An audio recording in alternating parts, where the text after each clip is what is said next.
Hi, I'm Clarissa, and I'm going to be speaking with you about caregiver stress syndrome, which is also known as caregiver burnout. Um, I can relate to most of these things because I work as a provider and caregiver at the moment.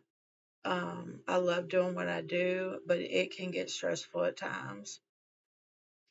When I get a new patient, a lot of the times they feel like they don't need you to come into their lives and help them because they can do it all on their own. Um, so it's hard to just incorporate yourself into their lives. Um, some some people won't be able to do this job because there are so many types of people with different personalities, illnesses, and diagnoses. So I'm going to be telling you about caregiver stress syndrome and the strategies for coping and how to prioritize self-care and how you can build a support network. Chronic stress from caregiving leads to complete physical and mental and emotional drain. Um, Caregiver stress syndrome is also known as burnout. Caregiver burnout. Sorry. It is a syndrome of extreme fatigue and stress that develops over time from stressful situations and constant demands being needed from someone. Caregivers develop the condition a lot of the times because they don't have a support network and just having a lot on their plate. Um, It also mirrors symptoms of chronic stress and even post traumatic stress disorder. And the responsibilities of caregiving can increase, and personal well being can be neglected a lot of the times. You can get overwhelmed and you feel isolated, and just the the emotional and physical and behavioral symptoms is just it just overwhelms you sometimes.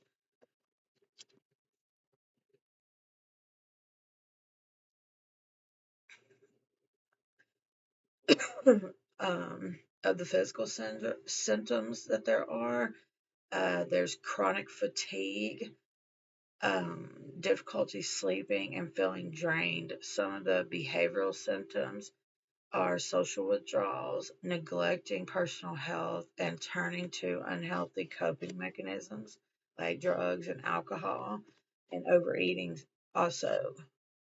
Taking care of yourself when being a caregiver is very important. Caregiving is an easy job isn't an easy job for the person being cared for or the caregiver.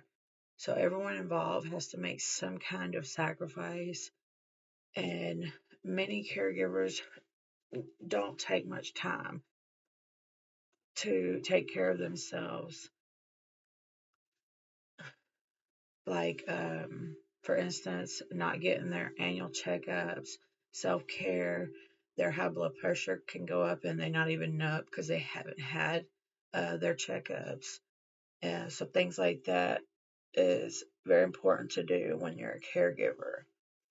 Caregivers are usually not keen on asking for help because they're the ones always being the one to be helping another person. So they're not used to asking for help. There are some of the things you can start by taking care of yourself while caregiving is be active, reach out for support, keep up with your own health and needs, and take a break if you need it, because I know I had to learn that. It can be difficult for people to build a support system for themselves while being a caregiver. I know it's hard for myself to ask for help because I've always done everything on my own. So I guess it's kind of like a pride thing. I guess everyone at some point needs help. Um, there are many caregiver resources out there that can help with emotional counseling, volunteer programs, and even faith based community. Um, there's a variety of community services and nonprofit organizations for families and caregivers. Since I've been a caregiver, starting when I was about 15, I started taking care of my aunt, and then it went from my aunt to my dad, and then from my dad to my mom. So I am now my patients that I have. So I, it can be difficult at times, but there are good times as well. I think that me being a caretaker for my aunt all those years and my dad led me to my career that I'm in now. It has its up and downs, and I realized that I have some of the symptoms of having caregiver stress syndrome and should analyze myself and see where I need to do better with myself. Being a caregiver is rewarding, and it it's the sense of being able to help someone that can't help themselves. So it's very rewarding. And I want to thank you for everything, for everyone listening to my speech. Thank you.